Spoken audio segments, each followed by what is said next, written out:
Mootummaan Itoophiyaa dhimma hidhattoota duraanii meeshaa hiikkachiisuu fi deebisanii dhaabuu irratti xiyyeeffannoo akka kennu qabu Komishiiniin Mirga Namoomaa Itoophiyaa akeekkachiisee jira. Jimaata darbee adoolessa 7 bara 2023 naannoo Beenshaangul Gumuzii bakka Gilgal Balas jedhamutti haleellaa sibiilota irratti raawwatameen wal qabatee jiraattotaa fi hanga'oota naannichaa wajjiniin dubbachuu isaa kan ibse Komishiiniin Mirga Namoomaa Itoophiyaa haleellaa namootaan 8 galaafatee namootaan 16 madeesse sana kan raawwatanii miseensota garee hidhattoota sochii dimokiraatawaa uummata Gumuz duraanii akka ta'an ibsee jira. Gareen kun waliigaltee bara darbe ji'a onkoloolessaa keessa taasifameen hidhannoo isaa hiikkatee gara jireenya nageenyaatti kan deebi'e akka ta'e ni beekama. Daarektarri Komishinii Mirga Namoomaa Itoophiyaa Daani'el Baqqalee adeemsi hidhannoo hiikkachiisuu fi deebisanii dhaabu qaama nageenyaa fi tasgabbii buusuu ta'uu isaa ibsanii adeemsichi akka hirmaannaa uummataatiin deeggaramu gaafataniiru. Itoophiyaan naannoo Tigraay, Amaara, Affaar, Oromiyaa fi Gambeela keessatti sagantaa hidhattoota duraanii 200,000 amma 300,000 ta'an hidhannoo hiikkachiisuu fi deebisanii uummatatti makuu hojjechaa akka jirtu kan ibse gabaasni Asteer Misgaanaw harki caalaan hidhattoota duraanii deebisanii dhaabuu Tigraay keessatti xiyyeeffatee akka jiru eereera. Pireezidaantiin Eertiraa Isaayyaas Afwerqii dhiheenya akka Itoophiyaa daawwachuudhaaf deeman gorsaan dhimma nageenyaa mootummaa Itoophiyaa Ambaasaadder Reedwaan Huseen ibsaniiru. Dabalata qabna. Biyya Masir magaalaa Kaayiroo keessatti muummichi ministeeraa Itoophiyaa Abiyyi Ahmedii fi pireezidaantii Eertiraa Isaayyaas Afwerqii gidduutti marii roobii dheengaddaa adoolessa 12 bara 2023 taasifame hordofuudhaan hooggantoonni lamman marii isaanii Finfinnee keessatti itti fufuudhaa fi akka waliigalan Ambaasaadder Reedwaan Huseen ibsuun isaanii beekameera. Hooggantoonni lamman yemmuu dhiyeenya kana wal arguudhaaf deeman dhimma Sudaan irra darbuudhaan waa'ee walitti dhufeenya biyyoottan lammanii gidduu jiru irratti akka marii taasisanii Ambaasaadder Reedwaan dabalanii ibsaniiru. Guyyaan pireezidaantiin Eertiraa Isaayyaas Afwerqii Itoophiyaa daawwatan ifatti kan hin ibsamne yemmuu ta'u, daawwannaan isaanii kun erga wal waraansi mootummaa federaalaa Itoophiyaatii fi adda bilisummaa uummata Tigraay gidduutti jalqabame sadaasa bara 2020 booda isa jalqabaa akka ta'e ibsameera. Bulchiinsi mootummaa Yuunaayitid Isteets bitootessa darbe keessa ibsa kenneen miseensonni humnoottan ittisa mootummaa Itoophiyaa, humni ittisa Eertiraa, adda bilisummaa uummata Tigraay fi humnoottan naannoo Amaaraa wal waraansa kaaba Itoophiyaa keessatti sibiilota irratti yakka waraanaa raawwachuu isaanii akka ibse gabaasni Kennedy Abaatee kun yaadachiiseera. Walitti bu'iinsa naannoo Amaaraa keessatti tibbana ka'een namoonni 4 du'anii 10 madaa'uun himameera. Dhiyeenya kana naannoo bulchiinsa Amaaraa keessatti walitti bu'iinsi itti fufee jiru babal'achaa deemuudhaan roobii dheengaddaa adoolessa 12 bara 2023 godina Walloo Kaabaa magaalaa Qobboo keessatti walitti bu'iinsa humnoottan nageenyaa mootummaatii fi hidhattoota idilee hin taane gidduutti raawwatameen balaan kun qaqqabuu isaa jiraattonni ibsaniiru. Maddaawwan hospitaalaa akka sagalee Ameerikaatti himanitti walitti bu'iinsa kanaan miseensonni humna ittisa biyyaas madaa'anii jiru. Jiraattonni naannichaa tokko tokko lubbuun sibiilotaa kan darbuu danda'e sababa humnoottan mootummaa aangoo cimaa fayyadamuutiin kan ka'e akka ta'e himuu isaanii kan ibse gabaasni Masfin Arraagee dhimma kanarratti deebii qaamolee mootummaa argachuudhaaf yaalii gochaa akka jiru beeksiseera. Hooggantoonni biyyoota ollaa Suudaan waa'ee wal waraansa biyyattii keessatti furmaata barbaaduudha Masrii magaalaa Kaayirootti wal gahaa jiran lola akka dhaabbatu waamicha dhiheessaa jiran.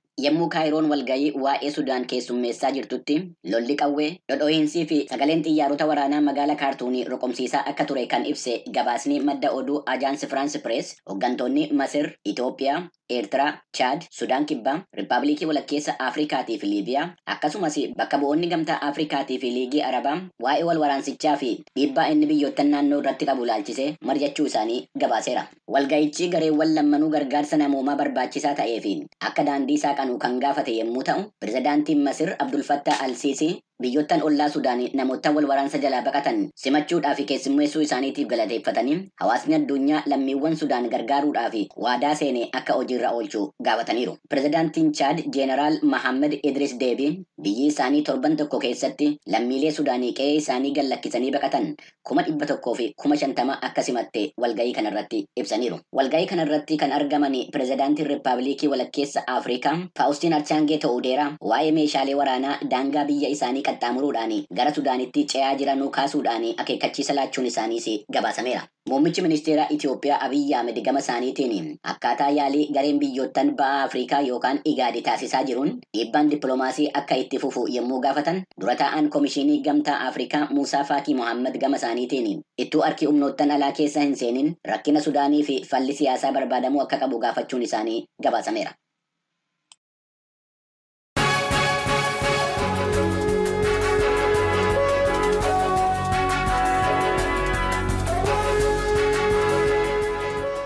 Weellisaa fi barreessaa walaloo sirbaa Ibraahim Adam kaleessa galgala lubbuun isaa boqateera. Ilmi weellisaa Ibraahim Toofiq Ibraahim keessumattuu waggoota lamaan as dhukkubni itti hammaachuusaa kaleessa yaaliidhaaf hospitaala oda jiru lubbuun isaa darbuu VOA'tti hime. Weellisaa Ibraahim albamoota sirbaa sadii qabaachuu sammalees artiist Ali Birraatii walaloodhaa fi yeedaloo barreessuusaatu ibsame. Karaa biraatiin Ibraahim Adam yeroo waggoota 5 dhukkubsachaa ture keessatti qarqaarsa gahaa dhabee turuun isaa egeree artiistota Oromoof ammas xiyyeeffannoon akka hin kennamne agarsiisa warri jedhan jiru. Galmoo Daawit dabalata qaba. Toofiq Ibraahim ilmi weellisaa Ibraahim Adam abbaan isaa ganna 5 erga dhukkubsataa tureen booda kaleessa guyyaa lubbuun isaa darbuu VOA'f himee jira. Uummata Oromootti hunda jiraate nama maatii isaatii jiraatu yeroo dheeraadhaaf waliin turre yeroo gabaabaa kan hojii jiraate hedduu dhukkubsatee ture dhukkubni isaatillee hedduu bakka sossoo hin danda'u ture. Yeroo dhukkubsatee ciisaa ture kanatti yaala gahaa argatee ture Ibraahim. Deeggarsa amma duratti godhame saniinis itis karaa keenyaan mana yaalaa geessine akkasitti yaalaa turre mana yaalaa yeroo geessinetti kabajaan adda isaallee akkana xaphi yaalamuu fi kana hundallee deeggarsa godhaa turani maagalateen waan garuu kanuma rabbii itti eedeeme jechuudha. Naannoo Hararii ganda Hammerreessaatti kan dhalatee guddate weellisaa Ibraahim Adam albamoota 3 qaba. Albamoota isaa keessaa keessumaa bara 1997 magaalaa Finfinnee mana muuziqaa Madda Walaabuun kan maxxanfame albamiin Faffacaanee kan weellisaa Ibraahim ittiin saba biratti bal'inaan ittiin beekamuudha jedha gaazexeessaa Muhayyeddin Abdullaahi. Ibraahim Adam gara waggaa 16-17 qaamaan kan wal beeknu haala hawaasummaa irratti walleewwan isaa irra baay'een kan xiyyeeffatu bara naannoo bara 1977 gara industirii muuziqaa Oromoo kan gale waggoota 3 keessatti albamoota 2 baasee ture bara 1977 fi 79tti haala shabboo muuziqaa hojjetee fi wallise Dr. Kabajaa Ali Birraa wallee nama deebisee hoggaa wallisan kan isaa qofaan hafe kan Ibraahim Adam wallee Ashiita Gannaa Boontuu wajjin taphannaa kootu jettu kan hojjete Ibraahim Adam kan nama artii keessatti kennaa addaa qabudha. Magaalaa Dirree Dhawaa keessatti kan albamoonni isaa lameenuu maxxanfaman. Albamoonni 3 kan maxxanfamanii inni booda magaalaa Finfinneetti kan wallee Faffacaanee jettu kan of keessaa qabu bara 1997tti kan maxxanee jira lakkoofsa Itoophiyaatti jechuudha. Dhaloota boodaa kana wajjin baay'ee kan wal barsiise albama boodaa kan Faffacaanee biyya baanee jechuudhaan roora Oromoo irra ture nama yeroo jalqabaatiif VCDdhaan hojjetedha. Achirratti rakkoo Oromoo baasee roora Oromoo irra jiru nama ibse reebamaa ture tumamaa mana hidhaa garaagaraatti hidhamaa ture jechuudha. Muhayyeddin dabalataan weellisaa Ibraahim Adam nama uummataafis of kennedha jedha. Naannoo bara 1984tti kan inni gara qabsoo hidhannoodhaa seene Oromoon gabrummaa marsaa lammaffaa jala seenuu hin qabu jennuu artistoota qabatan muraasa keessaa inni tokko. Kanaaf yeroo sanitti gara nagaatiin dadhabame ejjennoon jettu waan tureef innis akkuma Oromoota kamittuu gara qabsoo hidhannoo seene ilmaan haala irratti facaaseeti kan inni deeme. Baha Oromiyaa kanatti ona gaara mul'ataa naannoo sadis kanatti ramadamee qabsoo hidhannoo jilbiibbatee nama dhukaasaa turedha saba isaatiin jecha. Gara waggaa 9 waggaa 10 takka qabsoo hidhannoo san keessa ture. Naannoo bara 1992-93 kana gara jireenya idileetti deebi'uu danda'a jechuudha. Erga jireenya idileetti deebi'ee booda jiruunsaa akkam ture? Jireenya ulfaataadha ture. Fayyaa kan arganne ergasii boodee erga kaaseta Faffacaanee jedhu san baaseen asitti jireenya daran rakkisaa gadadoo baay'ee keessa ture. Haalli dhibeen inni keessa ture dhibee garaagaraati kan rakkisaa ture. Yeroo takka wal'aansoo isaatiin sordofaatti ture gara mana yaalaatti maatii keessa turre garuu wal'aansa gahaa hin arganne. Gaazexeessaa Muhayyeddin Abdullaahi jiru ulfaataa Ibraahim Adam jiraatee darbe amma xiyyeeffannoo gama aartii Oromoof kennamee jiru irratti kan waa mul'isuudha jedha. Akkuma beekamu aartii biyya tanaa keessatti piroomootoroota kan wallistoota gara biraa ol kaasaa jiru.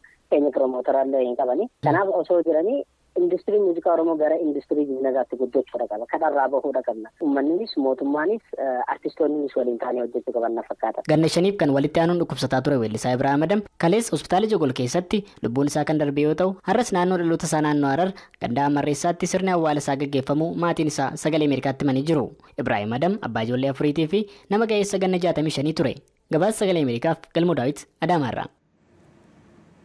Gabaasa itti aanutti ceenaa naannoo Oromiyaa godinaaleen akka haaratti caaseffamuu isaaniitiin walqabatee waldhibdeen jiru ammallee furmaata hin arganne jedhan jiraattonni. Godinni Gujii tokko VOA'n dubbise. Jiraattonni kun keessumattuu aanaa Gorodoolaa gara godina Booranaa bahaatti daangeffamuun isaa jiraattota aarsuudhaa fi hiriira mormiitii sababa ta'uu eeran. Bulchaan aanaa Gorodoolaa obbo Geetuu Culluqqee mormii hedduu kana godhameeraan walqabatee qabeenyi manca'eera tajaajilli geejibaas addaan citeeraa jedhan. Pireezidaantiin naannoo Oromiyaa obbo Shimallis Abdiisaa tibba kana gaafii miseensota caffee Oromiyaa irraa dhimma kanarratti isaanii dhiyaate irratti yeroo gaafii saniif deebii kennan caaseffamni duubatti deebi'u hin jiru jechuun isaanii yaadatama. Bal'ina gabaasa kanaatiif Tsahaay Daamxoo. Naannoo Oromiyaatti caaseffama duraatiin godina Gujii jalatti kan turte aanaan Goorodoolaa caaseffama haaraadhaan gara godina Boorana Bahaatti dabalamu mormuudhaan jiraattonni aanichaa mormi dhageessaa turan itti fufeeraa jechuun jiraattota aanaa Goorodoolaa keessaa tokko sagalee Ameerikaaf ibsaniiru. Jiraata aanaa Goorodoolaa ta'uu isaanii ibsanii namni tokko nageenya qofan sodaadha maqaa koo hin waaminaa kan jedhan gurmaa'insa godinaa isa duraatiin mootummaan yeroo ibsu aanaan Goorodoolaa Boorana Bahaatti hin dabalamne jechuudhaan ibsaniiru. Yeroo jalqabaatiif gaafa miidiyaan dhaqsanuu aanaan Goorodoolaa godina Gujii jala ba'e Gujii bahaa jechuudha. Eegas deebi'anii xalaa barreessanii aanaan Goorodoolaa kun gara godina Boorana Bahaatti gaddeebi'e jedhanii uummata guyyaa sanii nuti Gujii jalatti ol deebina malee godina Booranaa jalatti hin deebinu kan jedhu uummati ganda 21 mana mariitiin xalaa gandarra barreeffatee fidee komii kana gara mana caffee Oromiyaatti dhiyeeffataa tureera. Adda ji'a afuriitti deebii hin deebine. Aanaan Goorodoolaa baatiiwwan 4 darbaniif gaaffii dhiyeeffachaa turus qaamni mootummaa deebii sirnaa hin deebisneef jechuun jiraata aanichaa ta'uu isaanii kan himan namni tokko jeequmsi aanicha keessatti itti fufee jira jedhan. Komiidiyaatirra mootummaan gaafii isaanii hin deebisne osoo isaan gaafii kana gaafataa jiran bulchaa isaan bulachuu dhalan humnaa ugguranii fuudhanii hidhanii eega bulchaan hidhameen duubatti uummati mufatee mufii ofii agarsiisuu jalqabee daandii cufuu jalqabee loliin ka'ee bulchaa malee koree hundaa gisee tokko xaraganii hidhanii eega isaan guyyaa lama uummata ooleen duuba koree haaraa aangoo fiitiin fedhii fiitiin dhufanii jaaratanii humna waraanaatiin jechuun waraana qabatanii osoo jaarataa jiranuun asiin koree jaara asiin uummata dararanii hidhuu jalqabanii dhaanicha hidhicha reebicha uummata achiin duuba kabishakkoo gaafii kana gaafateen baqataa uummati nagaa kammoo isaa dura ta'an kakakaawame malee kaada kumruun dheeta taati sanirraa kaasee uummati gara baddaa gadi baqate hawaasi sun eega baqateen duubatti jeequmsa jalqabee daandii cufuu jalqabee konkolaataa uummataa gubuu jalqabee daandii irratti tarkaanfii gosa adda addaa fudhachuu jalqabee. Namni kun itti dabaluudhaan haalli aanicha keessa jiru yaaddessaadha furmaata waaraa barbaadas jedhan. Uummati kun bulchaa hin qabu eegaa immoo bulchaa bira daree duuba bulchaa uummati hin barbaadu hundaafuu muusii qawweetii dhufan irra filanii komiin kun eega ka'een duubatti jeequmsi dirree jeequmsaa ta'e Goorodoolaa keessa dhaabatuu hin dandeettu deemuu hin dandeettu daandii sochiin hin jiru konkolaataa uummataa waraanaa ajjabamaa hoggansi fidanii ammoo guyyaa guyyaan nama doorsisa uummata amma Goorodoolaa baqatee baheera gaafiin hin deebisne chaffeerra gaafa isaa xiyyeeffatan dubbisanii caqafamuu hin dandeenye duruu gaafa caafeffama OBN magarachaa gootu nuti keessa hin jirru kanaaf wanni hundaan gara Booranaa deebisanuuf hin jirtu waan ta'eef Gujii jala bullaa jedhamee bitatame gurguramee loliin ka'ee hagamma ammas uummata sassaganii mariisisuu hin dandeenye hagamma uummata bosona keessa jira magaala keessa ammoo guutuu cufa. Guraandhala 20 bara 2015tti manni marii mootummaa naannoo Oromiyaa godina 21ffaa bifa haaraadhaan Boorana Bahaa gurmeessuunsaa ni yaadatama. Gurmaa'insa kana mormuudhaanis godinaalee fi aanota hedduu keessatti hiriirri mormii jiraattotaan gaggeeffamaa tureera. Sababa kanaanis lubbuun namaa darbuu jiraattota aanota mormiin keessatti gaggeeffamaa turerraa odeeffannee gabaasuun keenya ni yaadatama. Ammas aanaa Goorodoolaatti rakkoon kun itti fufeeraa jiran jiraattonni. Obbo Geetu Culuqqee bulchaa aanaa Goorodoolaati. Gaafa jalqaba elektirooniksii miidiyaan ibsamu adoo ibsanii ture dubarra ammoo xiinxaa irra deebamee laallame jedhamee karaa mootummaatiin dabalataan aanaa kun gadi buluu qabaa karaa jedhu deebamee Boorana Bahaa jalatti akka citu taasifame. Uummatni sun ammoo achi jalatti hin bullu kan jedhu dabalataan ammoo kan murtee godinas murtee mootummaa jedhee fudhateen booda achi jala buluu nurra hin jiraatu nuti olchinnee buluu kannaa kan jedhu akkaataa kanaan gaafachaa ture. Irra deebamee gara mootummaatittis iyyachaa ture waan iyyataa ture san ammoo mootummaan Oromoon tokko murtaa'ee jira. Godinni kun godina tokkummaa Oromooti qabachuu qabu. Komii hawaasaa akkuma jiru ta'ee inni kun ammoo ilaalcha Oromoo addaan fageessu karaa jedhuun deebii kennee murteeffame irra deebi'u bulamuu qaba. Lamaan Oromoodha tokkummaa Oromoo jiraachuu qaba. Achuma jala buluu qabdanii karaa jedhuun gaafa kallattiin kee'amu fudhachuu hin dandeenye jecha. Obbo Geetuun mootummaan hoggansa aanaa gurmaa'insa kana akka uummanni hin fudhanne taasisaa turan jedhe hidhee jira jechuun ibsaniiru. Bulchaa aanaati itti aanaa bulchaatiif hoogganaa waayita paartiif kan to'atame namoota kanarratti eega fudhatameen duuba dhalattootuma naannootiin deebi'amee akka jaaratu taasifame gaafa namoota kanarratti harkaan fudhatan uummati sabboonaan gosaa kan ta'e ammoo nurraa hidhame nuti Boorana jalatti hin bullu rakkoonni nagaa akka bu'uramutti galamee dalli baddatti galee karaa irratti makiina sochii awwaajamee mata kana kan baddatti ba'u kan daandii cuuf kan qabeenya socho'aa qunnamtii godina kanaa qabu kan leera socho'u daandii asfaaltii irra gubachuu qabu kana kallattii bakee aniin duuba uummati kun ammoo nama kana malee hin bullu nama kenna hidhamee qaamni amma ijaarsu godhame kun kennaa miti kan Booranaati ilaalchi gosummaa caafitti ba'e uummata qabsiifamee uummati daandii irratti ba'ee qabeenya sochii konkolaataa daandii intarnaashinaaliif Finfinnee irraa gara Nageellee deemu isa kanarra dhaabbatee akka gubiinsi raawwatamu qabeenyi mileenaan laakkaamu waan fe'ate wajjin waan harkaa qabu wajjin kallattii kanaan amma nageenya aanaa kaboora'uu fi ergami kennamee kallattii kanaan namni karaa ba'ee waan kana raawwachaa jira. Haalli amma jiru baay'ee rakkisaa ture amma kana qabbanaa'u jira garuu qaamni akka kana raawwatu ammallee kaala bobbayyaa keessa jiru jira. Pireezidaantiin bulchiinsa mootummaa naannoo Oromiyaa Shimallis Abdiisaa tibbana dhimma gurmaa'insa godinaalee ilaalchisuudhaan caffee Oromiyaa irratti akka ibsanitti murtee murtaa'e duubatti hin deebi'u. Qaamoleen dhimma kana tuttuqan tokkummaa Oromoo diiguuf kan hojjetan jechuun ibsanii jiru. Obbo Shimallis itti dabaluudhaan fuulduratti caaseffamni godinaa hin jiraatu ganda aanaa fi naannoo malee jechuunis ibsanii jiru. Gabaasa sagalee Ameerikaatiif Tsahayi Daamxoo Finfinnee.